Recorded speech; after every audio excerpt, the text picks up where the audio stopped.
The honourable member for Kingston and the Islands. Thank you very much, Madam Speaker, and I thank all of my colleagues, both who spoke to this, to my private member's bill C-243, both today and in the first hour of debate that took place a number of months ago. I also want to give great thanks to Melody, who is the welder in my community that inspired this bill, and her now 16-month-old son, Ezra, who I understand are sitting in my constituency office in Kingston watching this, and I believe it's past Ezra's bedtime right now, but maybe this is a special occasion for him. I also want to thank the over 20 organizations, both organizations that specialize in getting women into the workforce and into particular sectors of the workforce, but also the organizations that were much more broader, such as the Engineers of Canada and the various other organizations that saw merit in this bill and decided to support it. There are really two parts to this bill. And it was structured in this way because of being a private member's bill. I was aware of the fact that certain costs were not allowed to be incurred in the bill. And quite frankly, to my NDP colleagues, who I think all three that spoke on it, raised the issue of this bill isn't going far enough. And I could not agree with you more. This is not going far enough. But what I was able to do with the first part of this bill was to specifically address a short-term fix with the employment insurance system that we have in order to create a bridge towards a more wholesome, long-term solution. Let me be absolutely clear.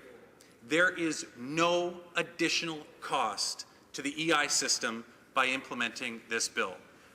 This solely moves some of the EI that a woman would take after giving birth and transferring it to before giving birth. That's all it does. It does not create any new costs associated with it. The other part of the bill, and the bill that goes beyond, is about having a strategy, talking about what we're doing in other parts of the country, in particular in Quebec, and I appreciate my NDP colleagues for bringing that up. In Quebec, there is an extremely good maternity assistance program. I want to look at how we can take that program and make it more holistic as coming from the perspective of a national strategy. And that was always the intention with the second part of this bill, was to have that discussion so that we could go further, we could make recommendations to the government to make realistic long-term changes and long-term solutions for this. So I want to thank my colleagues who have contributed to this debate. I want to remind people that what I believe this is about creating opportunities for women that currently don't exist. A woman, Melody, who's from my riding, should not have to choose between being a welder and having a family. We live in one of the best countries in the world, if not the best.